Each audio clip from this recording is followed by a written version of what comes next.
Hello friends, welcome back everyone, welcome to my channel. तो चलिए एक और प्रैक्टिस सेट लगाते हैं मॉडर्न हिस्ट्री। ठीक है, मॉडर्न हिस्ट्री का ये प्रैक्टिस सेट नंबर हमारा चौथा होगा। ठीक है, इससे पहले हमने 3 प्रैक्टिस सेट लगा लिए थे। अगर वो तीनों प्रैक्टिस सेट आपने ना देखे हो तो मॉडर्न हिस्ट्री के नाम से प्लेलिस्ट मिल जाएगी, आप वहाँ जाकर उन तीनों को देख सकते हैं। और साथ साथ में हमारी वर्ल्ड ज्योग्राफी, ठीक है, वर्ल्ड ज्योग्राफी भी देखते रहिए, जो कि UPPCS के लेवल से एकदम NCERT का निचोड़ प्रोवाइड करा रहा हूँ। ठीक है, उसके हमने प्रैक्टिस सेट नंबर 7 देख लिए वर्ल्ड ज्योग्राफी के। और साथ साथ हमारी इकोनॉमी चल रही है, तो इकोनॉमी के 4 प्रैक्टिस सेट हो गए हैं। ठीक फ्रेंड्स, तो चलिए देखते हैं। ठीक फ्रेंड्स, पहला क्वेश्चन क्या कहता है, और इसमें हम देखेंगे ठीक है, राजस्व या और न्यायिक सुधार। ठीक है, कि अंग्रेजों ने क्या कुछ टैक्स कहाँ से वसूला था। ठीक है, और न्यायिक सुधार वगैरह क्या कुछ किए थे। तो चलिए ठीक फ्रेंड्स, ऐसी ही वीडियो देखने के लिए आप चैनल का नाम याद रख सकते हैं। ठीक फ्रेंड्स, तो चलिए पहला क्वेश्चन देखिए। ठीक है, वेरी वेरी मोस्ट इंपॉर्टेंट है। ठीक है, लगभग 130 प्लस क्वेश्चन है। ठीक है, तो थोड़ा वीडियो लंबी होगी, बट डाटा 1 नंबर का है। ठीक है, यानी कि कंटेंट एक नंबर का है अपने पास। तो चलिए देखते हैं। ठीक है, पहला क्वेश्चन क्या कहता है, और ये वेरी वेरी मोस्ट इंपॉर्टेंट है सारे के सारे क्वेश्चन। ठीक है, जो कि मैं विपिन चंद्रा की बुक से और स्पेक्ट्रम की बुक से इन बुक का निचोड़ प्रोवाइड करा रहा हूँ। लगभग 2000 क्वेश्चन देखेंगे हम। ठीक है, तो 2000 क्वेश्चन की सीरीज का ये हमारा प्रैक्टिस सेट नंबर चौथा है। ठीक है, तो चलिए निम्नलिखित में से, ठीक है, निम्नलिखित में से कौन ब्रिटिश शासन के दौरान भारत में रैयतवाड़ी, ठीक है, रैयतवाड़ी बंदोबस्त प्रारंभ करने के लिए जाना जाता है, या फिर संबंध था रैयतवाड़ी से, किसका संबंध था। ठीक है, तो ये मैंने जब कल भी चैप्टर पढ़ाया था तो मैंने बताया था ना, थॉमस मुनरो, रो। ठीक है, रो से बनेगा रैयतवाड़ी और रा से बनेगा मुनरो। ठीक है, तो अलेक्जेंडर रीड, ठीक है, और मुनरो। ठीक है, कई जगह ये रीड और मुनरो लिखा मिल सकता है। ठीक है, तो इसका संबंध था रैयतवाड़ी से। ठीक है, और वेरी वेरी मोस्ट इंपॉर्टेंट है। और कारण वाले का संबंध हो जाएगा स्थायी बंदोबस्त। ठीक है, स्थायी बंदोबस्त या फिर परमानेंट सेटलमेंट, या फिर कहेंगे चिरस्थायी। ठीक है, चिरस्थायी बंदोबस्त, तो इसके जो इसने लगाई थी परमानेंट सेटलमेंट या फिर स्थायी बंदोबस्त, तो इसके 3-4 नाम से जानी जाती है। ठीक है, और ये कब इसने आरंभ किया था, तो 1793 में। ठीक है, 1793 में लॉर्ड कॉर्नवालिस ने स्थायी बंदोबस्त लागू किया था। ठीक है, याद रखेंगे। और अपनी UPSC, ठीक है, अपनी UPSC पुलिस स्टेशन वगैरह, जो ये कोर्ट कचहरी तहसील वगैरह बने हुए हैं, तो इन सब का प्रशासनिक सुधार का कर्ता धर्ता कौन है, तो ये लॉर्ड कॉर्नवालिस है। ठीक है, याद रखना। और कई बार ये पूछ लेता है, ठीक है, कि इसने कौन से युद्ध में ये गवर्नर जनरल था, तो ये था, क्या कहते हैं, मैसूर। ठीक है, आंग्ल मैसूर तीसरा युद्ध था, तो तीसरे युद्ध में ये गवर्नर जनरल था, आंग्ल मैसूर युद्ध में। ठीक है, याद रखेंगे। पहले में कौन था, तो ये सब मैंने लास्ट वीडियो में पढ़ा दिया। पहले में था स्मिथ, ठीक है, दूसरे में था वॉरेन हेस्टिंग, तीसरे में ये कॉर्नवालिस था, और चौथे में था वेलेस्ली। ठीक है, जिसका युद्ध हुआ था किसके साथ, टीपू सुल्तान के साथ। ठीक है, ये सब हम देख चुके हैं। ठीक है, तो याद रखना रैयतवाड़ी का संबंध है अलेक्जेंडर रीड, ठीक है, और थॉमस मुनरो से। ठीक है, अगर कई बार ये पूछ लेता है कि ये कहाँ लागू हुई थी, तो ये मद्रास और मुंबई प्रेसिडेंसी पर लागू हुई थी। ठीक है, जिस भी तरीके से, ठीक है, मैंने बताया ना, बिपिन चंद्रा और प्लस स्पेक्ट्रम की बुक से जिस भी तरीके से जिस भी एग्ज़ाम में स्टेट BCS हो, चाहे वो ग्रुप CD का एग्ज़ाम हो, जिस भी तरीके से क्वेश्चन बनाया मैंने, सब उसी तरीके से क्वेश्चन घुमा घुमा के जैसा एग्जामिनर ने पूछा मैंने उसी तरीके से इसमें पुट किए हुए हैं। ठीक है, तो चलते हैं आगे। ये हमारा आंसर हो जाएगा दूसरा और तीसरा। ठीक है, तो ये मत कहना कि सर क्वेश्चन रिपीट हो रहे हैं, क्वेश्चन रिपीट नहीं हुए। जिस भी तरीके से क्वेश्चन बनता आ रहा है और अब बनते आ रहे हैं, ठीक है, जो एग्जामिनर थोड़ा घुमा फिरा के क्वेश्चन पूछता है, तो हमें हर तरीके से और हर डायरेक्शन से तैयार होना है। ठीक है, क्वेश्चन से निपटने के लिए। तो देखिए, ठीक है, किसने रैयतवाड़ी व्यवस्था आरंभ की थी, तो मुनरो। ठीक है, ये क्वेश्चन ऐसे भी बना है, और देखिए ऐसे भी बना है भारत में। ठीक है, भारत में अंग्रेजी राजस्व प्रशासन के संदर्भ में निम्नलिखित में से कौन रैयतवाड़ी बंदोबस्त तथा इसके कार्यान्वयन से संबंधित होने के लिए जाना जाता है। ठीक है, तो क्वेश्चन ऐसे भी बना, तो मुनरो। ठीक है, इसका भी मुनरो आंसर हो जाएगा। ठीक है, आगे देखिए, ये देखिए क्वेश्चन ऐसे भी बना है, मद्रास में रैयतवाड़ी भूमि बंदोबस्त का संस्थापक था, तो ये मुनरो था। ठीक है, आगे देखिए, मद्रास में रैयतवाड़ी बंदोबस्त से कौन जुड़ा हुआ था। ठीक है, यहाँ थोड़ा क्वेश्चन जुड़ा हुआ पूछ लिया। ठीक है, तो ये मुनरो जुड़ा हुआ था। ठीक है, यहाँ देखिए ये वर्ड लगा दिया कौन जुड़ा हुआ था। ठीक है, और ऊपर वाले क्वेश्चन में क्या था कि रैयतवाड़ी भूमि बंदोबस्त का प्रति संपादक कौन था, तो ये था मुनरो। ठीक है, आगे देखिए, ईस्ट इंडिया कंपनी। ठीक है, ईस्ट इंडिया कंपनी में मद्रास और मुंबई निम्नलिखित में से किस भूमि बंदोबस्त व्यवस्था का प्रचलन था, तो ये रैयतवाड़ी व्यवस्था थी, ये शुरू में ही बता दिया। मुंबई और मद्रास प्रेसिडेंसी में आगे देखिए निम्नलिखित व्यवस्था। ठीक है, निम्नलिखित व्यवस्था में रैयतवाड़ी भू राज्य संग्रह प्रचलित था, तो ये दक्षिणी भारत में। ठीक है, कहाँ पर था? मुंबई और मद्रास में। ठीक है, दक्षिण भारत में। आगे देखिए ब्रिटिश। ठीक है, ब्रिटिश द्वारा निम्नलिखित रैयत बाड़ी प्रथा लागू की गई थी, तो ये मद्रास प्रेसिडेंसी और मुंबई में। ठीक है, आगे देखिए निम्नलिखित में से कौन सी रैयतवाड़ी प्रणाली की विशेषता है? ठीक है, तो रैयतवाड़ी प्रणाली की कौन सी विशेषता है, तो चलिए देख लेते हैं और यहाँ पर बताना कौन सा कथन हमारा सही है। ठीक है, यहाँ देखना जरूरी है, तो चलिए देखते हैं। ठीक है, यह थॉमस मुनरो ने चलाई थी, कई बार देख लिया। ठीक है, इसका उद्देश्य मध्यवर्तियों को कम करना था, यानी कि जो बीच के जो दलाल वगैरह होते हैं या फिर जो बिचौलिए होते हैं उनको कम करना था, ये सही है। ठीक है, इस प्रणाली से कृषक धीरे धीरे कंगाल हो रहे थे, तो ये तो हो ही रहे थे। ठीक है, और ये देखिए इसका मद्रास और बंगाल प्रेसिडेंसी, बंगाल में नहीं मुंबई में। ठीक है, मुंबई में हुआ था, तो चौथा हमारा गलत है। ठीक है, तो ये देखिए 1 2 3 हमारा आंसर है। ठीक है,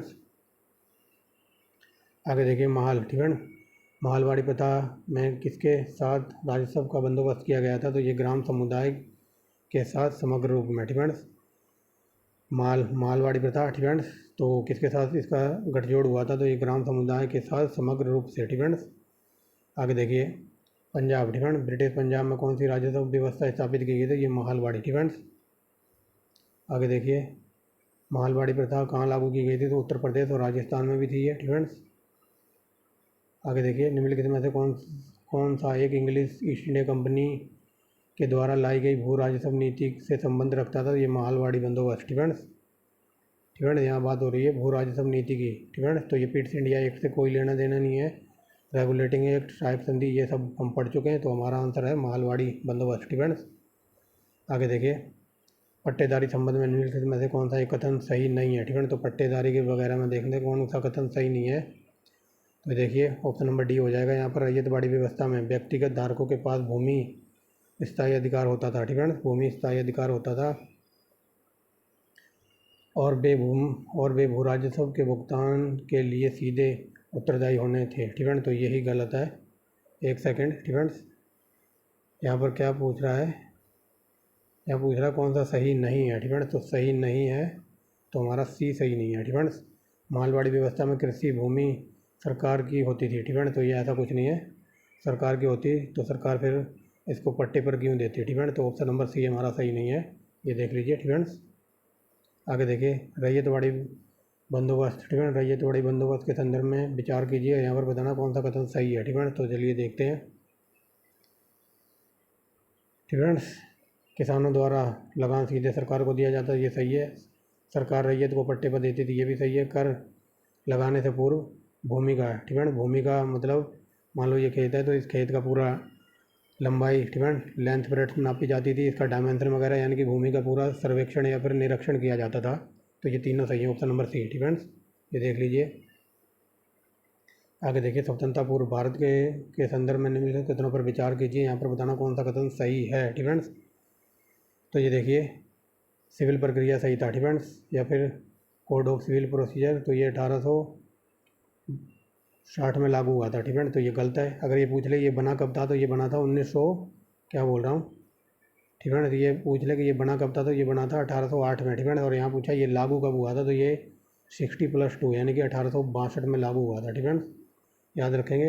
अगर ये पूछ ले ये बना कब था, तो 1808 में ये बना था, और लागू यहाँ पूछा है लागू कब हुआ था, तो ये 1862 में लागू हुआ था, ना कि 60 में, तो पहला गलत है। ठीक है, आगे देखिए आपराधिक प्रक्रिया सही था। ठीक है, कोड ऑफ क्रिमिनल प्रोसीजर 1862 में लागू हुआ था। ठीक है, तो ये भी गलत है। क्यों गलत है? ये आया कब था? ठीक है, ये आया था, ठीक है, ठीक है, तो ये आया कब था, ये बनाया गया था 1873 में, और ये लागू हुआ था 1 साल बाद, यानी कि 1874 में। ठीक है, तो ये दोनों गलत हैं, ये देख लीजिए हमारा आंसर है। ठीक है, आगे चलिए 17वां नंबर क्या कहता है, निम्नलिखित कथनों पर विचार कीजिए। लॉर्ड कॉर्नवालिस के समय जमींदारी का प्रथा का अनुरूप। ठीक है, तो यहाँ बताना जमींदारी प्रथा जो लॉर्ड कॉर्नवालिस ने लागू की थी, ये शुरू में ही बता दिया। ठीक है, तो यहाँ पर बताना कौन सा कथन सही है। ठीक है, तो चलिए देखते हैं। ठीक है, तो देखिए जमींदारों द्वारा संग्रहित। ठीक है, जमींदारों द्वारा संग्रहित किए जाने वाले राजस्व राजस्व में सरकार का 70% निर्धारित किया गया था, तो ये गलत है। ठीक है, 70% नहीं था। आगे देखिए, यदि किसी जमींदार द्वारा नियत स्थिति पर सरकार का भाग जमा ना करने पर, ठीक है, तो यहाँ से देखिए, यदि किसी जमींदार द्वारा नियमित तिथि पर सरकार का भाग जमा, ठीक है, ये जमा ना करने पर, ठीक है, ये अलग अलग होना चाहिए था। जमा ना कराया जा सके तो उसकी ज़मींदारी नीलाम कर दी जाएगी। ठीक है, सिंपल वे में समझिए, तो ये तो गलत है। इसका सिंपल वे में समझिए, तो ये ज़मींदारी प्रथा ये थी कि मान लो कोई किसान है, मान लो 15 तारीख को उसे अपने खेत का पूरा टैक्स देना है, ठीक है, या फिर सरकार को उसका टैक्स चुकाना है। अगर वो 15 तारीख तक सूरज ढलने से पहले ना दे पाया तो उसकी जो खेती वगैरह थी या फिर जो खेत वगैरह था तो बेच दिया जाता था। ठीक है, वही बात बताई जा रही है। यदि किसी जमींदार द्वारा नियत तिथि पर सरकार का भाग यानी सरकार को टैक्स जमा ना कराया जाए तो उसकी ज़मींदारी नीलाम कर दी जाती थी, मतलब खेत वगैरह बेच दिया जाता था। तो ऑप्शन नंबर बी। फ्रेंड्स, ये देखिए A1 क्वालिटी के क्वेश्चन है। ठीक है, यहाँ पर मिलान करना है। ठीक है, तो चलिए देखते हैं मिलान करके। ठीक है, देखिए अब सही दिखाई दे रहा होगा, थोड़ा छोटा कर दिया। ठीक है, तो चलिए बड़े सामंतों को भूमि आवंटित, तो ये किस में किया गया था? ये जमींदारी प्रथा में। ठीक है, याद रखना। ठीक है, तो बड़े सामंतों को भूमि आवंटित की गई थी जमींदारी प्रथा में, यानी कि पहला। और मालगुजारी के इजारेदारी अथवा, ठीक है, मालगुजारी के इजारेदारी अथवा, तो ये हो जाएगा जमींदारी भूप्रणाली राजस्व बंदोबस्त। ठीक है, यानी कि दूसरे का चौथा। ठीक है, ये 4 लिखा हुआ है। आगे देखिए, उप किराएदारी पर देने या फिर गिरवी रखने की, तो ये हो जाएगा रैयत। ठीक है, रैयत प्रणाली तहसीलदारों को आवंटित भूमि। ठीक है, और चौथा देखिए ग्राम स्तर पर की गई थी, तो बताइए ग्राम स्तर पर की गई थी महलवाड़ी। ठीक है, तो इसका आंसर हो जाएगा 1 4 2 3। ठीक है, मेरे हिसाब से ये देखिए। ठीक है, 1 4 2 3 ही है। ठीक है, दोबारा करा देता हूँ। देखिए, बड़े सामंतों को आवंटित भूमि, तो ये जमींदारी पर प्रणाली में किया गया था ऐसा। मालगुजारी, ठीक है, मालगुजारी के इजारेदारों अथवा, ठीक है, तो इसमें मालगुजारी या फिर इजारेदारी में क्या किया गया था? तो जमींदारी प्रणाली भू राजस्व बंदोबस्त के जरिए ये कनेक्ट थी। आगे देखिए, ठीक है, उप किराएदारी या फिर गिरवी रखने की पता, यानी, ठीक है, तो ये किस में कहा गया था? ये कहा गया था रैयतवाड़ी। ठीक है, रैयतवाड़ी, और ये ग्राम स्तर पर लागू हुई थी, ये महलवाड़ी। ठीक है, तो याद रखना। आगे देखिए, अगेन फिर मिलान करना है, तो चलिए देखते हैं। ये very very most important question है, इसको लगाओ। Most important. ठीक है, ये UPPCS में कई बार मिलान करने के लिए पूछा है। तो जोनाथन डंकन ने क्या किया था? इन्होंने बनारस का स्थायी बंदोबस्त किया था, यानी कि पहले का चौथा। ठीक है, मुनरो, ठीक है, मुनरो रा से बनेगा रैयतवाड़ी, यानी कि B का तीसरा। कार्नवालिस, तो कार्नवालिस ने क्या किया था बताइए? तो कार्नवालिस ने किया था महलवाड़ी व्यवस्था या फिर जमींदारी व्यवस्था या परमानेंट सेटलमेंट। ये इंग्लिश में भी लिखा मिल सकता है और इंग्लिश का हिंदी में भी। ठीक है, तो C का पहला। और हॉल्ट मैकेंजी ने बंगाल में स्थायी बंदोबस्त लागू किया था, यानी कि D का दूसरा। ठीक है, यानी कि 4312 अपना कोड है, ये देख लीजिए। ठीक है, ऐसे UPPCS के फेवरेट क्वेश्चन बने हुए हैं। ठीक है, निम्नलिखित में से कौन सा सही सम्मिलित नहीं है? तो तालुकादारी बंदोबस्त, ये मुंबई में नहीं था। मुंबई में था कौन सा? मुंबई में था रैयतवाड़ी। ठीक है, आगे देखिए बारन नेस्टिंग। ठीक है, जहाँ भी ऐसे क्वेश्चन, ऐसी स्टेटमेंट देखने को मिल जाए तो समझ लेना वहाँ UPSC खेल रही है, यानी कि ये UPSC का पूछा हुआ क्वेश्चन है। डिफेंस। आगे देखिए, बारन नेस्टिंग के न्यायिक सुधारों के संबंध में निम्नलिखित कथनों पर विचार कीजिए। यहाँ पर बताना कौन सा कथन सही नहीं है। ठीक है, तो देखिए यहाँ पर ऑप्शन नंबर A। ठीक है, जो सही नहीं है तो उसको देखते हैं। पहले बारन नेस्टिंग ने व्यवस्था दी थी कि प्रत्येक थाने में एक मुंसिफ हो। ठीक है, तो यही गलत है। प्रत्येक थाने में एक मुंसिफ नहीं होता था। ठीक है, मुंसिफ का कार्य थानों से नहीं था। ठीक है, तो ये देख लीजिए ऑप्शन नंबर A यही हमारा गलत है। ठीक है, बाकी पढ़ लीजिए आप। देखिए, मुंसिफों को 5000, ठीक है, मुंसिफों को 500 रुपये तक मूल्य बाद पर सुनवाई करने की अनुमति थी। ठीक है, आगे देखिए, मुंसिफों को निर्णय को दीवानी अदालत के न्यायाधीशों द्वारा पुष्टि किया जाना था, ये सही है। ठीक है, और आगे देखिए, मुंसिफों की नियुक्ति दीवानी अदालत के न्यायाधीशों द्वारा की जानी थी। ठीक है, यद्यपि उनके अनुमोदन का अधिकार प्रांतीय अपीली कोर्ट में निहित है। ठीक है, तो मुंसिफ जो मुंसिफ अधिकारी वगैरह थे तो इनका थानों से कोई लेना देना नहीं था। ठीक फ्रेंड्स, आगे देखिए 22 नंबर क्या कहता है, निम्नलिखित में से कौन सा स्थायी बंदोबस्त के गुणों में शामिल नहीं है। ठीक फ्रेंड्स, या फिर इनका स्थायी बंदोबस्त का गुण नहीं था। तो देख लीजिए, इसने किसानों के हितों में को सुरक्षित किया। ठीक फ्रेंड्स, मैंने जब ये आपको चैप्टर पढ़ाया था तो मैंने आपको यही कहा था, चाहे अंग्रेज भारत में कुछ भी कर दें, ठीक है, यानी कि इन्होंने रेल बिछाई या फिर सड़कें बनवाई, कुछ भी करा हो, ठीक है, इन्होंने मालवाड़ी रैयतवाड़ी कुछ भी चलाया हो, लेकिन सब चलाया था अपने प्रॉफिट के लिए। ठीक है, उन्होंने हमारा देश का कभी भला नहीं किया। ठीक है, ठीक है, वो सिर्फ अपना प्रॉफिट देख रहे थे। तो वही बात बताई गई रही, स्थायी बंदोबस्त के गुणों में कौन सा एक शामिल नहीं था। तो ये देखिए, उन्होंने किसानों के हित को सुरक्षित किया। तो ये किसानों के हित के बारे में कभी सोच ही नहीं रहे थे, ये खून चूस रहे थे। ठीक है, आगे देखिए, किसके प्रशासन काल में स्थायी बंदोबस्त, तो ये लॉर्ड कॉर्नवालिस के काल में बता दिया। ठीक है, ये देखिए, स्थायी बंदोबस्त को मालवाड़ी भी कहा जाता है। ठीक है, तो याद रखना ये इसके 3-4 नाम हैं। ठीक है, स्थायी बंदोबस्त, मालवाड़ी, परमानेंट सेटलमेंट या चिरस्थायी बंदोबस्त। ठीक है, ये 3-4 नाम है इसके, तो आप कंफ्यूज मत होना। आगे चलिए, मालवाड़ी व्यवस्था के संदर्भ में निम्नलिखित में से कौन सा कथन सही नहीं है। तो देखिए, जो सा सही नहीं है उसी पर चलते हैं। ठीक है, ऑप्शन नंबर बी यहाँ पर सही नहीं है।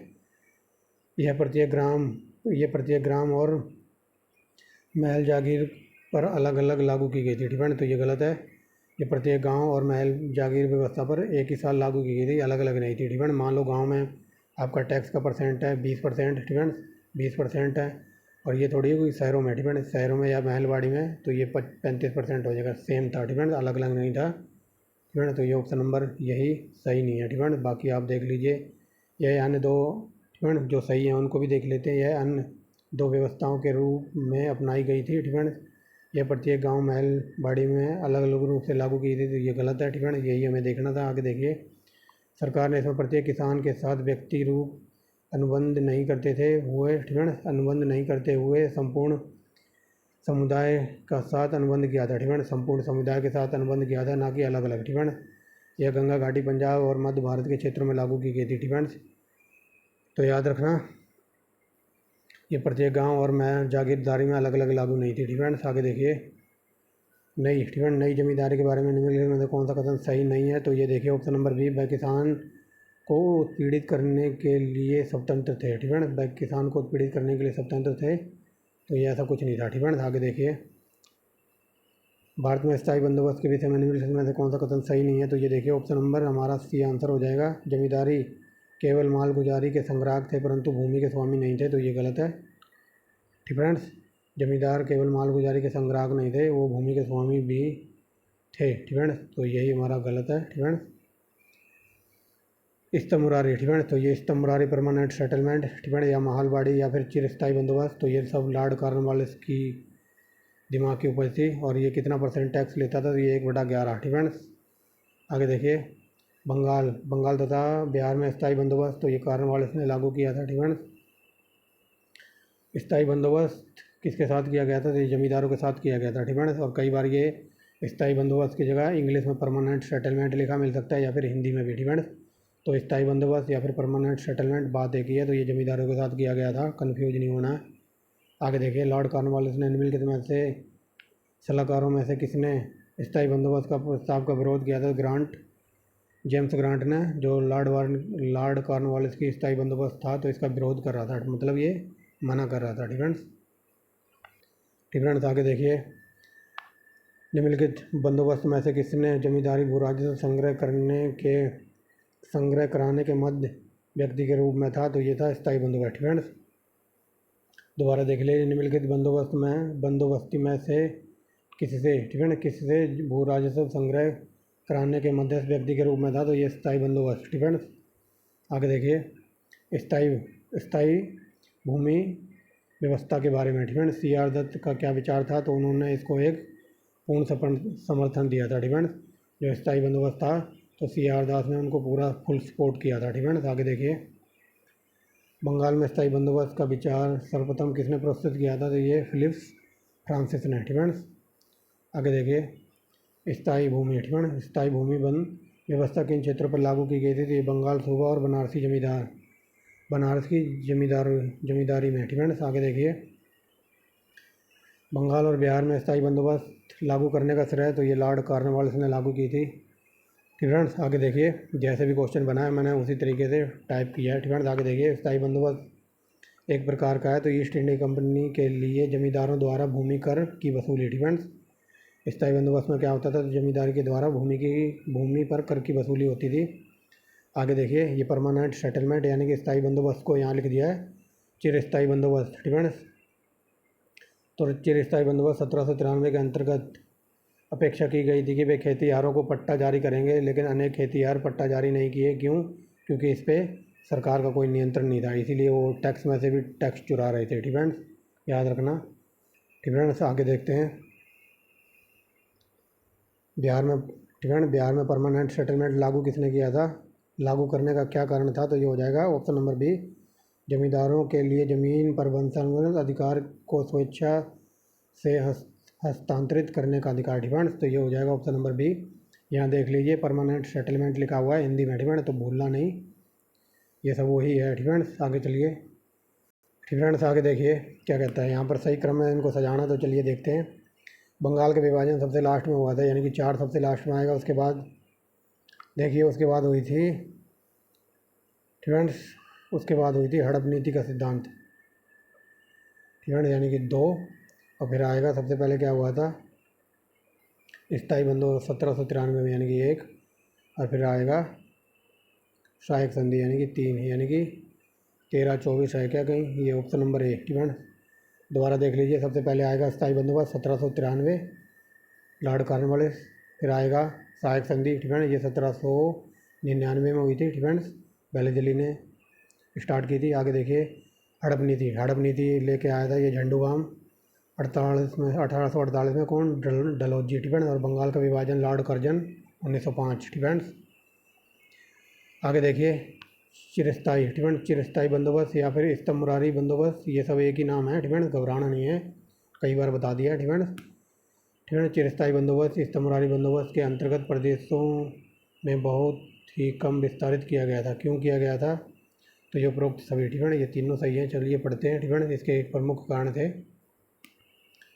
तो देखिए 1800। डिफेंस 1810 के बाद कृषि मूल्यों में वृद्धि हो गई, जिससे उनका मूल्य बढ़ गया, जबकि स्थायी बंदोबस्त या फिर चिरस्थायी बंदोबस्त में राज्य के अंश में वृद्धि स्वीकृत नहीं थी। डिफेंस रिकार्डो को आर्थिक सिद्धांतों का नीति निर्माताओं का प्रभाव पड़ा। डिफेंस आगे देखिए राज्य को रैयत से सीधे बंदोबस्त करना कलोचित प्रतीक हुआ। डिफेंस तो ऑप्शन नंबर डी हमारा आंसर है। आगे देखिए ऐसे क्वेश्चन यूपीएससी के पूछे हुए हैं। डिफेंस आगे देखिए निम्नलिखित, डिफेंस थोड़ा बड़ा करते हैं। आगे देखिए निम्नलिखित में ऐसे किस गवर्नर जनरल ने, डिफेंस तो ये सिंपल वे में समझिए, जो हमारी यूपीएससी है, जो मैंने शुरू में बता दी थी, यूपीएससी जो इंडिया के अंदर पुलिस वगैरह है, जज या फिर कोर्ट कचहरी, ये जो तहसील वगैरह है, डिफेंस तो ये सब किसने बनाए थे। डिफेंस तो ये देखिए इंडियन सिविल सर्विसेज के नाम से जाने लगी थी, तो यूपीएससी की बात हो रही है। और इसको किसने स्टार्ट किया था, तो ये कॉर्नवालिस ने। डिफेंस ये कई बार बता दिया, और इसकी खबर है गाजीपुर में। डिफेंस यहाँ देखिए सिविल सर्विसेज ऑफ इंडिया अब यूपीएससी के नाम से जानी जाती है, पहले जानी जाती थी ICS. Defence civil services of India के नाम से। आगे देखिए ये A1 क्वालिटी का क्वेश्चन है, और क्वेश्चन का लेवल देख लीजिए, ये यूपीएससी का पूछा हुआ क्वेश्चन है। डिफेंस तो चलिए देखते हैं। 1793 में एक विनियम द्वारा जिला कलेक्टर, डिफेंस यानी कि आईएएस की बात हो रही है। 1793 के एक अधिनियम या फिर विनियम द्वारा जिला कलेक्टर को उसकी न्यायिक शक्तियों से वंचित कर दिया था, और उसे केवल संग्राहक अभिकर्ता बना दिया था। डिफेंस ऐसे विनियम का क्या कारण था। डिफेंस ये लॉर्ड कॉर्नवालिस था, ये A1 क्वालिटी का बंदा तो नहीं था। डिफेंस मतलब इसने एक आईएएस को, डिफेंस आईएएस को मतलब एक क्या बना दिया था, केवल संग्राहक अभिकर्ता बना दिया था। क्यों? क्योंकि ये सोच रहा था कि आईएएस को हम सबसे बड़ी पावर दे रहे हैं। डिफेंस अगर ये अपनी पावर को दुरुपयोग करेगा या फिर ज़्यादा पावर का यूज करेगा तो हमें खतरा हो जाएगा। तो ऑप्शन नंबर हमारा सी है आंसर। यहाँ पर देखिए लॉर्ड कॉर्नवालिस ने, डिफेंस लॉर्ड कॉर्नवालिस ने जिला कलेक्टर में केंद्रित इतनी विस्तृत शक्ति का से सतर्क हो गया था। डिफेंस यानी कि लॉर्ड कॉर्नवालिस एक आईएएस की शक्ति से सतर्क हो गया था, और वह महसूस करता था कि एक व्यक्ति को इतनी परम शक्ति का होना अनवांछनीय है। डिफेंस मतलब एक जो आईएएस वगैरह को है, तो ये सोच रहा था इतनी बड़ी पावर इसको देना ठीक नहीं है। डिफेंस तो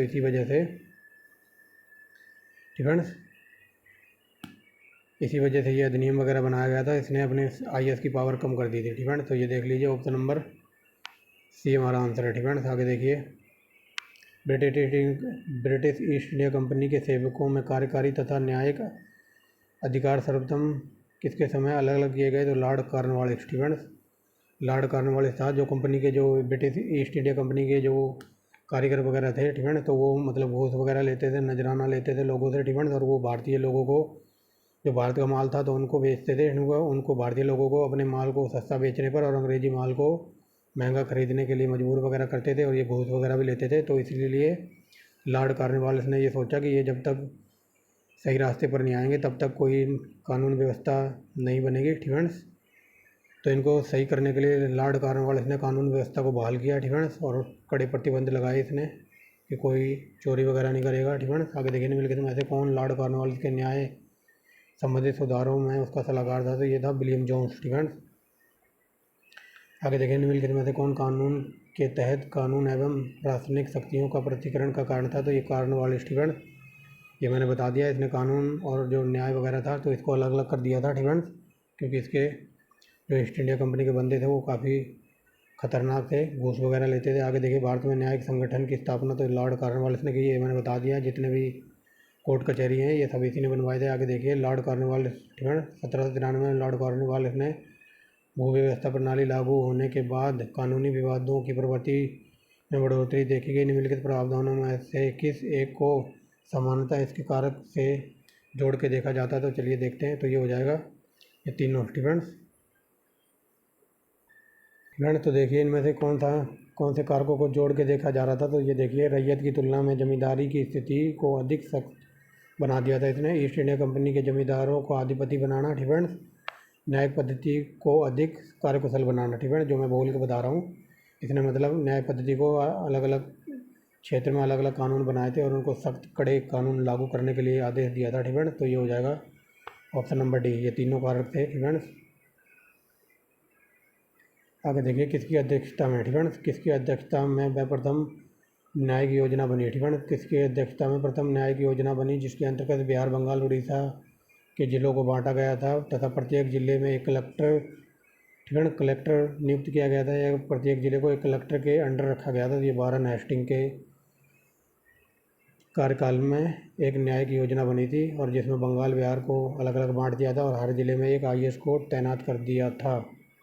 आगे देखिए, वारेन हेस्टिंग द्वारा 1776 में आमीनी कमीशन की नियुक्ति किस उद्देश्य से की गई थी? तो देखिए, ये हो जाएगा ऑप्शन नंबर डी, ठीक है। तो ये देखिए ऑप्शन नंबर डी, ठीक है, भारतीय कृषि व्यवस्था से संबंध सुव्यवस्थित एकत्रित करने के लिए, ठीक है। मतलब भारतीय कृषि व्यवस्था से संबंधित सुव्यवस्थित सूचना एकत्रित करने के लिए किसकी नियुक्ति की गई थी? आमीनी कमीशन की, ठीक है। इसका यही उद्देश्य था, याद रखना। आगे देखिए, ठीक है, अगला क्वेश्चन देखिए, वारेन हेस्टिंग द्वारा भू राजस्व की पंचवर्षीय कृषि व्यवस्था प्रवर्तित करने का प्रमुख कारण क्या था? तो ये देखिए ऑप्शन नंबर ए, ठीक है। ऑप्शन नंबर ए, कंपनी के कर्मचारियों द्वारा भू राजस्व की व्यवस्था करने में हेस्टिंग की अक्षमता, ठीक है। तो ये इसका प्रमुख कारण था। आगे देख लीजिए, ऑप्शन नंबर ए हमारा आंसर है। आगे देखिए, भारत में पंचवर्षीय बंदोबस्त किसने लागू किया था? वारेन हेस्टिंग ने, ठीक है। और कहाँ पर लागू किया था? तो अभी बताता हूँ। सरकारी साख सुझाव किसने दिया था? ये फ्रेडरिक निकल्सन ने, ठीक है। आगे देखिए, भारत में निम्नलिखित वायसराय में से किसके काल में इंडियन पैनल कोड, ठीक है। तो ये Indian penal code Lord Cornwallis के काल में आया था, ठीक है, याद रखना। इंडियन पैनल कोड और Indian civil procedure code, criminal code वगैरह सब लॉर्ड कॉर्नवालिस के काल में आए थे। आगे देखिए, ईस्ट इंडिया कंपनी के शासन में किस कोर्ट को फौजदारी अपील करने का सर्वोच्च कोर्ट माना गया था? तो ये था सदर निजामा, ठीक है। आगे देखिए, क्रिमिनल, ठीक है, क्रिमिनल ट्राइब्स एक्ट कब पारित हुआ था? तो ये 1871 में, ठीक है। क्रिमिनल ट्राइब्स एक्ट 1871 में पारित हुआ था, ठीक है। बैकग्राउंड में थोड़ी नॉइज़ हो सकती है तो आप उसे अवॉइड करना, जो मैं बोल रहा हूँ उस पर फोकस करना, और जहाँ मेरा मार्कर चल रहा है, ठीक है, तो उस पर फोकस करना। आगे देखिए, 57 नंबर, सबसे अधिक बोली लगाने वाले, ठीक है, सबसे अधिक बोली लगाने वाले को भू राजस्व वसूलने का अधिकार देने की व्यवस्था का सर्वप्रथम किसने किया था? ठीक है, तो ये किया था कॉर्नवालिस ने। कॉर्नवालिस की थी ना, क्या कहते हैं, स्थायी बंदोबस्त, ठीक है। तो स्थायी बंदोबस्त का प्रमुख कारण ये था, मतलब ये गांव के 100 लोग खड़े हैं, ठीक है, तो 100 लोगों में से जो सबसे ऊंची बोली लगाएगा, ठीक है, तो ये लॉर्ड कॉर्नवालिस जो सबसे ऊंची बोली लगाता था तो उसी को गांव से टैक्स वसूलने के लिए नियुक्त कर दिया जाता था। ठीक है ना। तो ये देख लीजिए, एक सेकंड। ठीक है ना। यहाँ बताया गया कि अधिकार देने की व्यवस्था सर्वप्रथम प्रारंभ किसने किया था। ठीक है ना। तो प्रारंभ ये सबसे ऊंची बोली लगाने का सुझाव आया था क्लाइव के माइंड में। ठीक है ना। यहाँ पूछा है सर्वप्रथम सुझाव या सर्वप्रथम अपनाने के लिए किसने किया था या प्रारंभ करने के लिए किसने कहा था। तो ये लॉर्ड क्लाइव के माइंड में आइडिया आया था और जो कि लागू किया किसने, लॉर्ड कॉर्नवालिस ने स्थायी बंदोबस्त में। ठीक है, याद रखना। बट इसका आंसर है क्लाइव। ठीक है। अब यहाँ हमारे जो प्रशासनिक सुधार वगैरह राजस्व वगैरह ख़त्म होते हैं। अब चलते हैं अगले पार्ट पर। ठीक है। अब अगले पार्ट में हम देखेंगे जो मैंने कल बताया था ना, वेरी वेरी मोस्ट इंपॉर्टेंट है ये पार्ट। ठीक है। यहाँ से क्वेश्चन कई बार पूछे हैं। ठीक है ना। जिसने अब तीसरा पार्ट देखा हुआ ना, ठीक है ना, जो तीसरा पार्ट कल अपलोड किया था, तो उसके लास्ट में मैंने कुछ रेल के बारे में बताया था, तो वो यहाँ मैंने पुट किया हुआ है, देखिए। ठीक है ना। भारत में पहली रेलवे लाइन किन स्थानों के बीच कब चली थी। तो ये 1853 में मुंबई और ठाणे के बीच। अगर ये पूछ ले कितने किलोमीटर, तो 54 किलोमीटर। ठीक है ना। और किसके काल में, तो ये झंडूराम डलहौजी के काल में। ठीक है ना।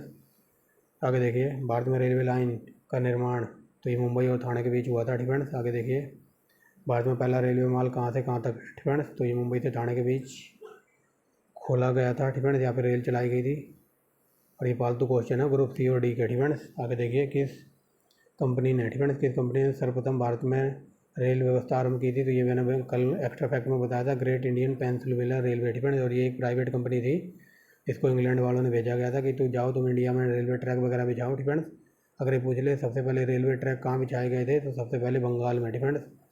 और लेकिन सबसे पहले रेल चली थी मुंबई और ठाणे के बीच। ठीक है ना। और ये प्राइवेट कंपनी थी, इसने रेल वगैरह रेलवे ट्रैक वगैरह बिछाए थे। ठीक है ना। याद रखना।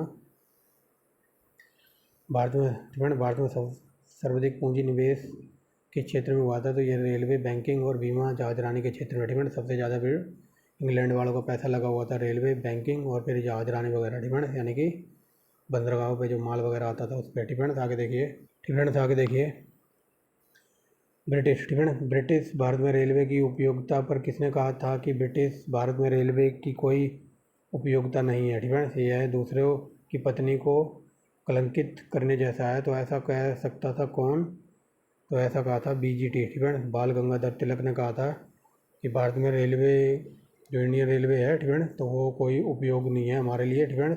यह सिर्फ दूसरे की पत्नी को कलंकित करने जैसा है। तो ऐसा कहा था बीजीटी, यानी कि बाल गंगाधर तिलक ने। आगे देखिए, ठीक है ना। अगला क्वेश्चन क्या कहता है, निम्नलिखित में से किस समाचार पत्र ने कहा था कि भारत में रेलवे का विकास एक हथकड़ी की तरह है। ठीक है ना। तो रेलवे का विकास एक हथकड़ी की तरह है, तो ऐसा कहा था सैचर समाचार पत्र ने। ठीक है ना। वेरी वेरी मोस्ट इंपॉर्टेंट है। तो चलिए आगे देखते हैं। ठीक है ना। सैचर याद रखना, ऑप्शन नंबर ए। ठीक है ना। अगला देखिए, भारत में, ठीक है ना, भारत में विदेशी पूंजी निवेश का प्रारंभ निम्नलिखित में से किस उद्योग में हुआ था। तो ये रेलवे में। ठीक है ना, बता दिया है। ठीक है ना। आगे देखिए, भारत में जब रेलवे पहली बार प्रचलित हुआ तो उसका प्रमुख उद्देश्य क्या था। तो कृषि वाले क्षेत्रों को बाजार से जोड़ना। ठीक है ना। इसका टारगेट था, यानी कि कृषि क्षेत्रों को मंडियों से जोड़ना। आगे देखिए, निम्नलिखित में से किन दो स्थानों के मध्य रेलवे मार्ग निर्माण हुआ था। तो ये बंगाल और रानीगंज के बीच सबसे पहले रेलवे लाइन के ट्रैक बिछाए गए थे। ठीक है ना, जो कि मैंने पहले ही बता दिया। आगे देखिए, रेलवे को राज्य के नियंत्रण में लाने की बात सर्वप्रथम तो ये विलियम एकवर्थ ने की थी। आगे देखिए, भारत में रेलवे लाइन किस ब्रिटिश गवर्नर जनरल के समय बिछाई गई। तो ये लॉर्ड झंडूराम डलहौजी। आगे देखिए, पहली बार भारत में औसत पहली बार भारत में औसत प्रति व्यक्ति आय सांख्यिकी अनुमान प्रस्तुत करने वाला कौन था। तो ये थे दादा भाई नौरोजी। ठीक है ना। ये वेरी वेरी मोस्ट इंपॉर्टेंट है। ठीक है ना। इनको great old man of India भी कहा जाता है। ठीक है ना। और इनकी एक पुस्तक थी power and British rule in India. ठीक है ना। Poverty and British rule in India, जो कि इन्होंने लिखी गई थी। ठीक है ना। और यूपीपी से 2021 में ये क्वेश्चन पूछा था कि ये पुस्तक कब प्रकाशित हुई थी। ठीक है ना। आई थिंक 2020 पता नहीं 21 में क्वेश्चन पूछा था, तो ये 1906 में आई थी आई थिंक। ठीक है ना, मेरे हिसाब से। तो ये देख लीजिए। ठीक है ना। यहाँ से जितने भी क्वेश्चन बन सकते हैं वो सब लिए हैं। आगे देखिए, दादा भाई नौरोजी ने किस लेख के माध्यम से लोगों का ध्यान धन निष्कासन सिद्धांत की ओर खींचा। तो ये था इंग्लैंड बेस्ट टू इंडिया। ठीक है ना। England best to India. और कई जगह ये poverty and British rule in India को धन निकासन का सिद्धांत भी लिखा मिल सकता है, तो आपको घबराना नहीं है। आगे देखिए, दादा भाई नौरोजी द्वारा प्रवाहित, ठीक है ना, प्रतिपादित, ठीक है ना, दादा भाई नौरोजी द्वारा प्रतिपादित अपवाद सिद्धांत का सही भाषा भाषा नीचे दिए कथनों में आती है। ठीक है, तो यहाँ बताना कौन सा कथन सही है। तो ये देखिए ऑप्शन नंबर बी। ठीक है, यहाँ देखिए भारत में राष्ट्रीय संपदा का एक भाग भारतीय राष्ट्रीय संपदा का एक भाग अथवा कुल वार्षिक उत्पादन ब्रिटेन को निर्यात किया जाता था, जिसके लिए भारत को कोई वास्तविक प्रतिफल नहीं मिलता था। ठीक है, मतलब जो भारत की आय मान लो उस टाइम 100 रुपये थी, तो 100 में से लगभग 95% जो अंग्रेज थे वो इंग्लैंड को भेज देते थे और 95% में से भारत को 1% भी मतलब कुछ नहीं मिलता था। ठीक है, तो वही बात बताई जा रही है। ठीक है, आगे देखिए। ठीक है, अगला क्वेश्चन देखिए, निम्नलिखित में से कौन poverty and British rule in India के लेखक थे। तो ये दादा भाई नौरोजी, और ये very very most important question है, फालतू क्वेश्चन है। ठीक है, हर एक एग्जाम का। आगे चलिए, भारत में धन निकासी सिद्धांत, तो ये लॉर्ड क्या बोल रहा हूँ, दादा भाई नौरोजी ने लिखी थी ये पुस्तक। आगे देखिए, धन निकासी का सिद्धांत के प्रतिपादक कौन थे। तो दादा भाई नौरोजी। ठीक है, आगे देखिए, ब्रिटिश राज्य के समय। ठीक है, ब्रिटिश राज्य के समय भारत में आर्थिक दोहन का सिद्धांत, तो ये दादा भाई नौरोजी ने दिया था। ऐसे भी क्वेश्चन पूछा गया है। आगे देखिए, ठीक है, ट्रेन ऑफ वेल्थ। ठीक है, ट्रेन ऑफ वेल्थ सिद्धांत, तो ये ऐसे भी क्वेश्चन बना, तो ये दादा भाई नौरोजी ने दिया। ठीक है, ये क्वेश्चन थोड़ा घुमा के पूछा बट आंसर वही है। ठीक है, हमें देखते ही पकड़ना है। आगे देखिए, प्रथम व्यक्ति कौन था जिसने आर्थिक निकासी के सिद्धांत। ठीक है, यहाँ लिखा हुआ है आर्थिक निकासी का सिद्धांत कि British parliament house of common में घोषणा की थी, तो ये थे दादा भाई नौरोजी। ठीक है, आगे देखिए, आर्थिक निकासन का सिद्धांत का प्रतिपादन दादा भाई नौरोजी ने किया था। आगे देखिए, निम्नलिखित में से किसने भारत में अंग्रेजी उपनिवेश नियंत्रण की आलोचना में अन ब्रिटिश पदावली का प्रयोग किया था। तो दादा भाई नौरोजी ने। ये देखिए कौन सी लैंग्वेज यूज की हुई है। ठीक है, बट आंसर वही है, इसीलिए मैं बोल रहा हूँ मैं हर तरीके से आपको तैयार करवाऊँगा क्वेश्चन। आगे देखिए, निम्नलिखित कथनों पर विचार कीजिए। दादा भाई नौरोजी की राष्ट्रीय आंदोलन को सर्वाधिक प्रभावशाली देन थी, तो बताइए क्या देन थी। तो ये हो जाएगा, बताइए। तो ये हो जाएगा, उन्होंने इस बात को अभिव्यक्त किया कि ब्रिटेन भारत का आर्थिक शोषण कर रहा है। ठीक है, यही बात कही थी। ये देखिए, उन्होंने प्राचीन भारतीय ग्रंथों की व्याख्या की, तो ये तो नॉनसेंस स्टेटमेंट है। ठीक है, ऑप्शन नंबर ए, ये देख लीजिए। ठीक है, आगे देखिए, यहाँ देखिए ड्रेन थ्योरी लिखा हुआ है, तो दादा भाई नौरोजी की ये पुस्तक थी। ठीक है, और इसमें विश्वास कौन नहीं करता था ड्रेन थ्योरी में, तो ये थे सर सैयद अहमद खां। ठीक है, आगे देखिए, उपनिवेशवाद में भारत में आर्थिक इतिहास को किसने निम्न 4 चरणों में विभाजित किया था। तो निम्न 4 चरणों में विभाजित किसने किया था। ठीक है, ये देख लीजिए, दोबारा पढ़ देता हूँ। उपनिवेशिक भारत में आर्थिक इतिहास को किसने 4 चरणों में विभाजित किया था, और ये 4 चरण थे, व्यापारिक पूंजीवाद, मुक्त व्यवहार पूंजीवाद, औद्योगिक पूंजीवाद और वित्तीय पूंजीवाद। तो ऐसा किया था कार्ल मार्क्स ने। ठीक है, ऑप्शन नंबर डी। ठीक है, आगे देखिए, किसने ब्रिटिश उपनिवेश को 3 क्रमिक चरणों में। ठीक है, 3 क्रमिक चरण कौन थे। तो ये देखिए, मुक्त व्यापार, वाणिज्यिक पूंजीवाद और वित्तीय समाजवाद के रूप में वर्गीकृत किया था। तो ये किया था CR दत्त ने। ठीक है, याद रखना। ठीक है, आगे देखिए, निम्नलिखित कथनों पर विचार कीजिए और नीचे दिए गए कूटों का सही प्रयोग करके सही का उत्तर का चयन करना है। ठीक है, तो देखिए, ब्रिटिश काल में समानतः भारत का व्यापार संतुलन और अनुकूल था, तो ऐसा तो कभी था ही नहीं। ठीक है, शुरू में ही बता दिया, भारत में सिर्फ वो अपनी प्रॉफिट के लिए देख रहे थे भारत को। ठीक है, आगे देखिए, दूसरा क्या कहता है, धन की निकासी का प्रारूप अप्रवृत्ति फलित निर्यात था। ठीक है, तो ये ए गलत है, आर सही है। ठीक है, कहाँ पर है, ऑप्शन नंबर डी। ठीक है, ये देख लीजिए, ऑप्शन नंबर डी। आगे देखिए, अंग्रेजी राज के समय भारत में आर्थिक पतन के लिए निम्नलिखित में से कौन सा कारण नहीं था। तो ये हो जाएगा ऑप्शन नंबर बी, सामुद्रिक शक्ति के अभाव के कारण पार समुद्रिक बाजार नहीं प्राप्त होना। ठीक है, तो ये कोई कारण नहीं था। ठीक है, अगला देखिए 31 क्या कहता है, निम्नलिखित में से कौन सा एक कथन ब्रिटिश आर्थिक नीतियों का प्रभाव नहीं था। तो ये भारतीय सैनिकों का विद्रोह। ठीक है, ये ब्रिटिश आर्थिक नीतियों का प्रभाव नहीं था। ठीक है, अब चलिए ब्राइटनेस बढ़ाइए थोड़ी। आगे देखिए, ये हो गया ना, निम्नलिखित में से कौन सा कथन ब्रिटिश आर्थिक नीतियों का प्रभाव नहीं था। तो ये भारतीय सैनिक विद्रोह। ठीक है, ये आर्थिक नीतियों का प्रभाव नहीं था, ये सब हम आगे देखेंगे। अंग्रेजों की, ठीक है, अंग्रेजों की आर्थिक नीति का परिणाम क्या हुआ। तो ये हो जाएगा विदेशी ठीक है ना, विदेशी आर्थिक शक्तियों ने भारतीय कृषि पर प्रभाव डाला, भारतीय कुटीर उद्योगों को हानि हुई ठीक है, भारतीय व्यापार के स्वरूप में बदलाव आया ठीक है ना। तो ये ऑप्शन नंबर सी ठीक है, ये तीनों सही है ठीक है ना। ब्रिटिश की जो आर्थिक नीति थी तो उन्होंने जो भारत में हथकरघा उद्योग या फिर कुटीर उद्योग है तो उसको क्षति पहुंचाई ठीक है। और ब्रिटिश आर्थिक शक्तियों ने भारतीय कृषि पर प्रभाव भी डाला था और भारतीय व्यापार को स्वरूप में बदलाव आया था, तो इसकी वजह से ये इनकी आर्थिक नीति बहुत ही घिनौनी थी ठीक है। आगे देखिए, निम्नलिखित में से कौन सा भारत में अंग्रेजी भूराजस्व नीति का परिणाम नहीं था? तो ये हस्तशिल्प उद्योगों का नाश करना ठीक है। आगे देखिए, निम्नलिखित में से कौन भारत में उपनिवेशवाद के आर्थिक आलोचक थे? तो ये थे, बताइए बताइए कौन थे? तो ये हो जाएगा दादा भाई नौरोजी। तीनों ही थे आई थिंक मेरे हिसाब से ठीक है ना, ये तीनों ही थे, ऑप्शन नंबर डी। आगे देखिए, किसने यह विचार व्यक्त किया था कि भारत में ब्रिटिश आर्थिक नीति घिनौनी है? तो ये कार्ल मार्क्स ने ठीक है। ये मार्क्स ऐसे होना चाहिए था ठीक है। आगे देखिए, भारत में इंग्लैंड के लिए धन निकासन के बाद का आरंभ? तो ये दीवानी प्रदान करने के बाद हुआ ठीक है। जो पीछे चैप्टर में पढ़ के आए ना, शाह आलम द्वितीय ने बंगाल, बिहार और उड़ीसा की दीवानी दे दी थी। दीवानी प्राप्त करने के बाद जिन्होंने इतना भी टैक्स वसूलते थे ठीक है, तो उसी को धन निकासन का सिद्धांत आरंभ हुआ था, यानी कि दीवानी प्रदान करने के बाद जो भी टैक्स वगैरह वसूलते थे उसके बाद ठीक है। आगे देखिए, भारत ठीक है। भारत में आर्थिक इतिहास में पहली प्रसिद्ध पुस्तक के लेखक कौन थे? तो आर्थिक इतिहास पर पहली पुस्तक लगी थी रमेश चंद्र दत्त ने ठीक है। आगे देखिए,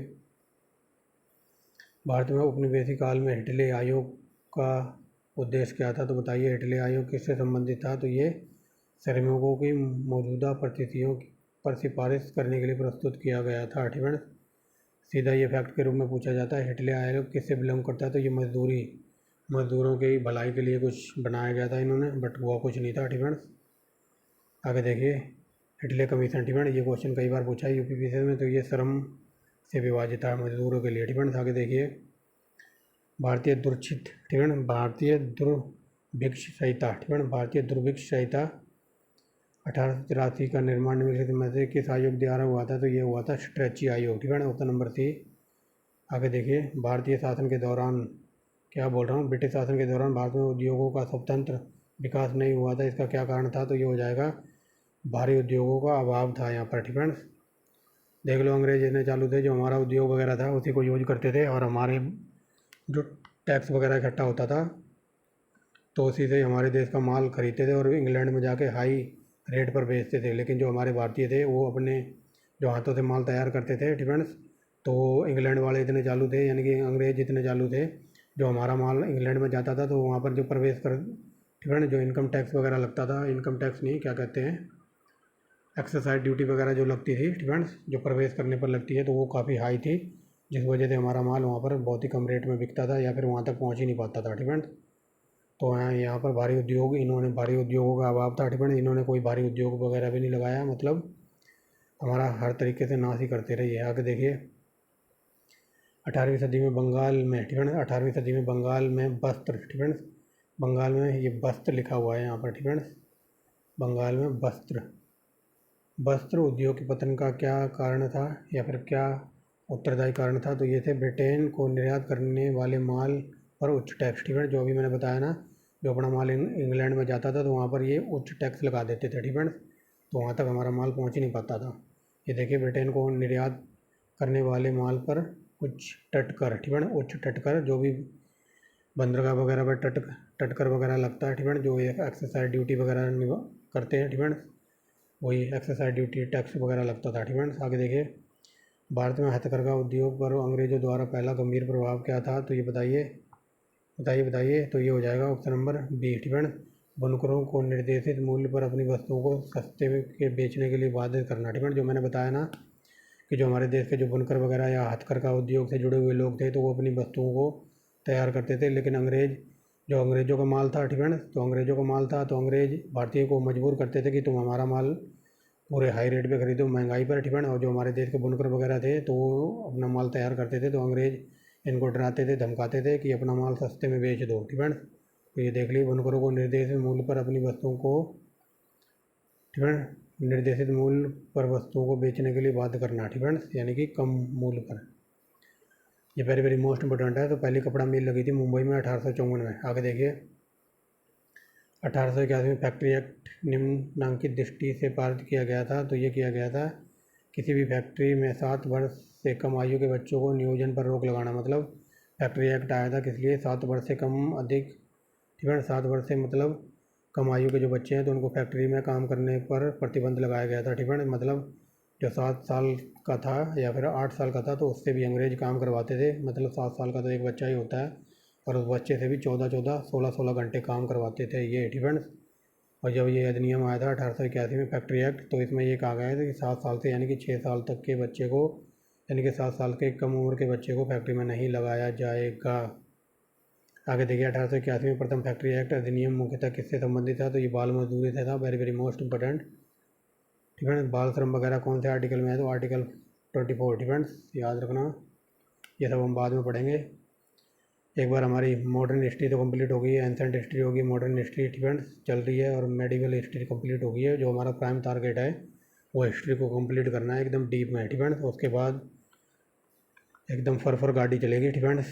आगे चलिए मुंबई, ठीक है। मुंबई मिल एसोसिएशन की स्थापना हुई थी M.A. लोखंडे के काल में, ठीक है, या फिर M.A. लोखंडे की देख रेख में हुई थी। आगे देखिए बंगाल में जूट श्रमिक उद्योग आयोजित पहली व्यापक हड़ताल कब हुई थी, तो 1919 में, ठीक है। इस 1919 में मैं 1 घंटे लेक्चर दे सकता हूँ, ठीक है, याद रखना। 1919 में जलियांवाला बाग हत्याकांड वगैरह हुआ था और भी बहुत सारी चीज़ें हुई थी, रोलेट एक्ट वगैरह आया था, ठीक है। बट अभी हमें उस चीज़ पर नहीं जाना है, ठीक है, वो हम आगे देखेंगे। 1908 में मुंबई में श्रमिक संघ द्वारा आयोजित हड़ताल का प्रमुख कारण क्या था, तो BGT यानी कि बाल गंगाधर तिलक की गिरफ्तारी की हुई थी। उसके बाद जो मुंबई में मजदूर थे तो उन्होंने हड़ताल कर दी थी, यानी कि प्रमुख कारण था BGT की गिरफ्तारी, ठीक है, बाल गंगाधर तिलक की गिरफ्तारी। आगे देखिए प्रथम ट्रेड अधिनियम, तो ये 1926 में आया था।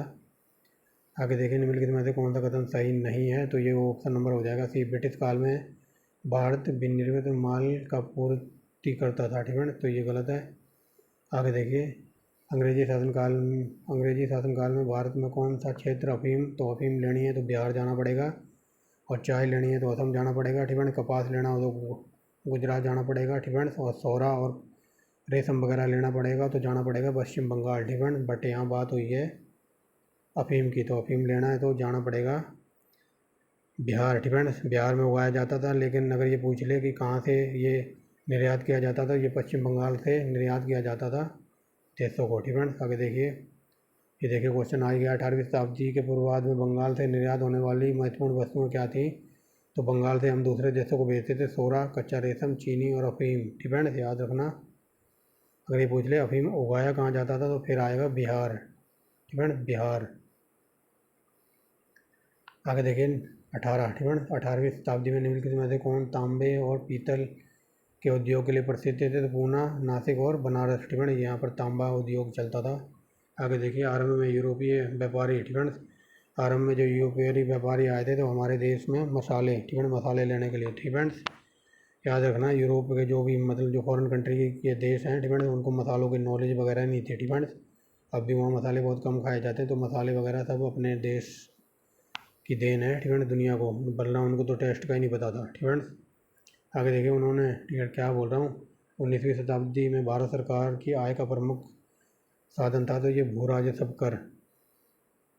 आगे देखिए डिफेंस, इसमें हम 80 क्वेश्चन देखेंगे, 80 क्वेश्चन वो और 57 क्वेश्चन हम पहले लगा चुके हैं, तो लगभग 137 क्वेश्चन है डिफेंस। आगे देखिए 19वीं शताब्दी में अंग्रेज भारत में ब्रिटिश निम्नलिखित में से किस वस्तु का निर्यात करते थे, तो कपास, डिफेंस। कपास कहाँ होता था, तो ये होता था गुजरात में, डिफेंस।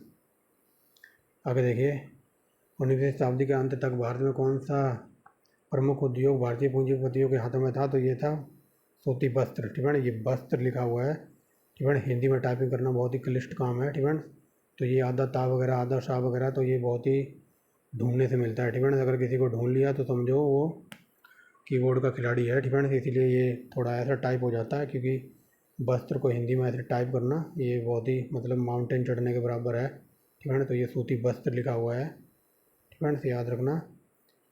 19वीं शताब्दी के प्रमुख उद्योगों में पूंजीपतियों के हाथों में क्या था, तो ये सूती वस्त्र का उद्योग। ठीक है, समझ गए होगे।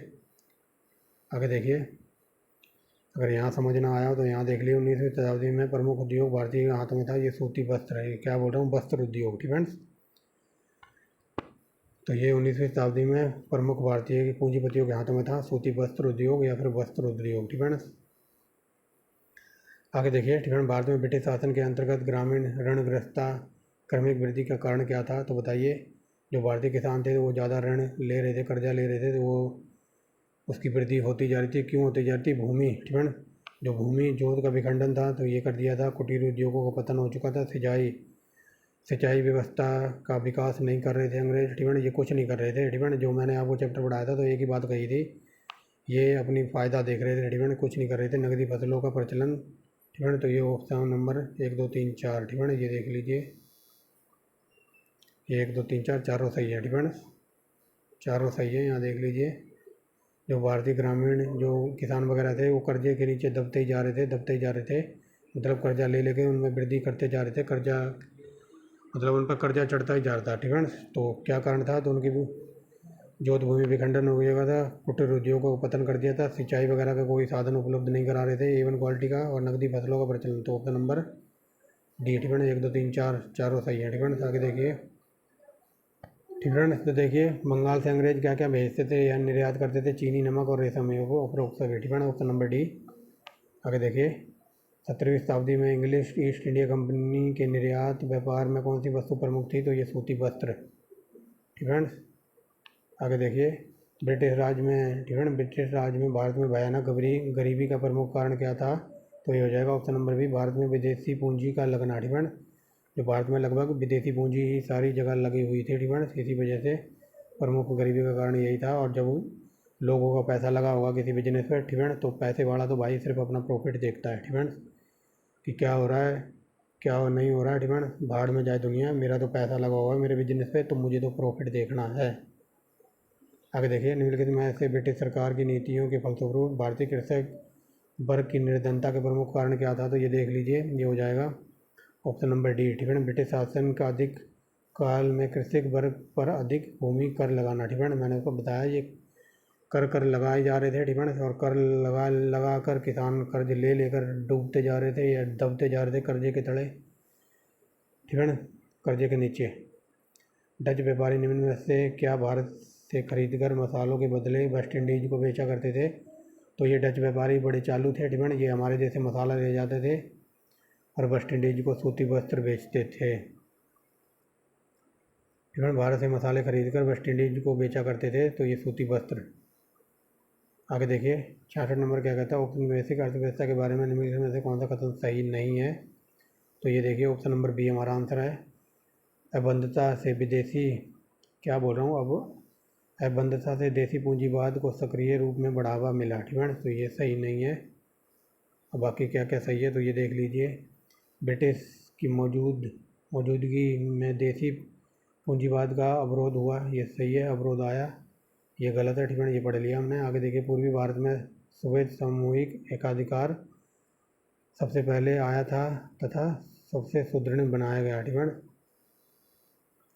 आगे देखिए, रेलवे के निर्माण से पहले मुंबई के भीतरी प्रदेश में प्रवेश करना कठिन था। ठीक है, आगे देखिए, दस्तक क्या था, तो ये शुल्क मुक्त व्यापार को दस्तक कहते थे। आगे देखिए, भारत में आधुनिक उद्योगों को तिथि क्रम में सजाइए। ठीक है, ये क्या बोल रहा है, भारत में आधुनिक उद्योगों को तिथि क्रम में सर्वप्रथम कौन सा उद्योग। ठीक है, तो सबसे पहले इनमें कौन सा उद्योग आया था, तो सबसे पहले जूट, और ये पश्चिम बंगाल में होता है। ठीक है, अगर ये पूछ ले वर्ल्ड वाइड वेब के अकॉर्डिंग, ठीक है, पूरी दुनिया में सबसे ज़्यादा जूट कहाँ होता है, तो हो जाएगा उसका आंसर बांग्लादेश। ठीक है, और अपने इंडिया के अकॉर्डिंग पूछ ले सबसे ज़्यादा बंगाल में। आगे देखिए, ठीक है, ब्रिटिश शासनकाल में महाजनी वर्ग के विकास का प्रमुख कारण क्या था, तो ये ऑप्शन नंबर हो जाएगा सी, किसानों से अधिक भू राजस्व की मांग। आगे देखिए, निम्नलिखित में से कौन भारत में कंपनी सरकार के राजस्व का प्रमुख स्रोत थे, तो ये भू राजस्व कर था। और क्या था, ठीक है, एक सेकेंड। ठीक है, तो अब देखिए, भू राजस्व कर था, नमक और अफीम व्यापार का एकाधिकार था, और ये साइर। ठीक है, साइर का मतलब सीमा शुल्क, पथकर, उत्पादन शुल्क इत्यादि। ठीक है, तो ये क्या था, तो ये भारत में कंपनी सरकार के राजस्व के प्रमुख स्रोत कौन कौन से थे? भू राजस्व, नमक और अफीम पे एकाधिकार और साइर। ठीक है, तो 1 2 5। ठीक है, ये देखिए 1 2 5। शब्द इम्पीरियल, इस पे वेरी वेरी मोस्ट इंपोर्टेंट लगाओ। इम्पीरियल शब्द इम्पीरियल प्रेफरेंस का प्रयोग किया जाता था, तो ये देखिए ऑप्शन नंबर ए। यहाँ देखिए, भारत में ब्रिटिश आयातों पर दी जाने वाली छूट या फिर विशेष प्रकार की रियासतों को इंडिकेट करते थे किससे? शब्द इम्पीरियल प्रेफरेंस से। डिफेंस। बंगाल में अकाल का प्रमुख कारण क्या था? तो सरकार द्वारा वस्तुओं को ना भेजना। डिफेंस। सरकार ने वस्तुओं को ना भेजा कहाँ पर? बंगाल में, तो वहाँ पर के लोग लगभग अकाल से बहुत सारे लोग मर गए थे। डिफेंस। और ये अकाल पड़ा था 1863 में आई थिंक पड़ा था, और इसमें लगभग 45% आबादी ख़त्म हो गई थी। किसकी? बंगाल की। डिफेंस। आगे देखिए, भारत में स्थापित होने वाला प्रथम वाणिज्यिक बैंक, तो ये बैंक ऑफ कलकत्ता। ठीक है, और ये कलकत्ता में ही था। ठीक है, तो ये कहाँ था? तो ये कलकत्ता में था। ठीक है। आगे देखिए, पुर्तगालियों ने भारतीय व्यापार और उद्योग को सर्वप्रथम कैसे प्रभावित किया था? तो ये हो जाएगा ऑप्शन नंबर डी। अरबों को निष्कासित कर भारत की स्थानीय शक्तियों को घोड़े के निर्यात के दामों को निर्देश कर। ठीक है, मतलब पुर्तगालियों ने अरबों को तो अपने देश से निकाल दिया था, और भारतीय जो स्थानीय शक्ति वगैरह राजा वगैरह थे, तो उनको घोड़ों को निर्यातों के दाम को निर्देशित कर लगाकर इन्होंने भारत पर अधिकार किया था। ठीक है, आगे देखिए, भिलाई। ठीक है, तो भिलाई ये वेरी वेरी मोस्ट इंपॉर्टेंट है और फालतू क्वेश्चन है। ठीक है, भिलाई इस्पात संयंत्र, तो ये रूस की सहायता से लगाया गया था। ठीक है, और रूस को पहले कहते थे USSR। ठीक है, और बोकारो। ठीक है, तो ये बोकारो आप बताओगे किसकी सहायता से लगा था? ठीक है, तो ऑप्शन नंबर ए हमारा सही है। ये देखिए। ठीक है, और बोकारो आप बताना कमेंट बॉक्स में किसकी सहायता से लगा था। आगे देखिए, 1918 में भारतीय उद्योग, ठीक है, भारतीय आयोग के सदस्य के रूप में किसने अपनी रिपोर्ट अलग से प्रस्तुत की थी? तो ये थे IMR जैकर। आगे देखिए, निम्नलिखित राष्ट्रवादियों में से उनका नाम लिखिए जो योजनात्मक आर्थिक विकास के आधार पर राष्ट्र निर्माण के पक्षधर थे। ठीक है, तो कौन थे वो? तो वो थे M विश्वेश्वरैया। ठीक है, M विश्वेश्वरैया, याद रखना ये नाम। आगे देखिए, अंग्रेजी आर्थिक नीति को किसने औपनिवेशिक आर्थिक नीति की संज्ञा दी है? तो ये जवाहरलाल नेहरू ने अंग्रेजियों की आर्थिक नीति को उपनिवेशवाद आर्थिक नीति की संज्ञा दी है। आगे देखिए, 1813 से पहले ब्रिटिश द्वारा निम्नलिखित में से कौन सा उपाय भारतीय को आर्थिक रूप से शोषण करने के लिए नहीं अपनाया गया था? तो बताइए। तो ये हो जाएगा मुक्त व्यापार नीति है, नहीं अपनाई गई थी। ठीक है, मुक्त व्यापार नीति बाद में आई थी 1813 के बाद। ठीक है, तो ये थी आज की वीडियो। ठीक है, लगभग इसमें हमने 137 क्वेश्चन देखे। ठीक है, जो वेरी वेरी मोस्ट इंपॉर्टेंट थे। तो आने वाली जो वीडियो होगी हमारी, यानी कि प्रैक्टिस सेट नंबर 5वां। ठीक है, और 5वें में हम देखेंगे 1857 की क्रांति। ठीक है, हम सीक्वेंस में और चैप्टर वाइज आगे बढ़ रहे हैं। कितनी लंबी वीडियो है। ठीक है, देख लीजिए, यहाँ से स्टार्ट किया था। ठीक है, अगर कंटेंट पसंद आता है तो आप एक लाइक कर सकते हैं, चैनल को सब्सक्राइब कर सकते हैं। ठीक है, तो मिलते हैं नेक्स्ट वीडियो में। एक सेकेंड। ठीक है, तो मिलते हैं नेक्स्ट वीडियो में, जो हमारे आने वाला पार्ट नंबर 5वां होगा। तो उसमें हम देखेंगे 1857 की क्रांति, और ऐसी क्रांति पढ़ा दूंगा कि आप कभी भूल ही नहीं पाओगे। ठीक है, 1857 की क्रांति आपने यूट्यूब पे पढ़ी होगी, आपने खुद से बैठ कर पढ़ी होगी, लेकिन जब मैं पढ़ाऊँगा ना, अगला पार्ट आएगा, तो आपको मज़ा आ जाएगा और कभी भी यहाँ से क्वेश्चन गलत नहीं होगा। ठीक है, तो मिलते हैं नेक्स्ट वीडियो में एक नए टॉपिक के साथ। ठीक है, तो thanks for watching the video and bye bye.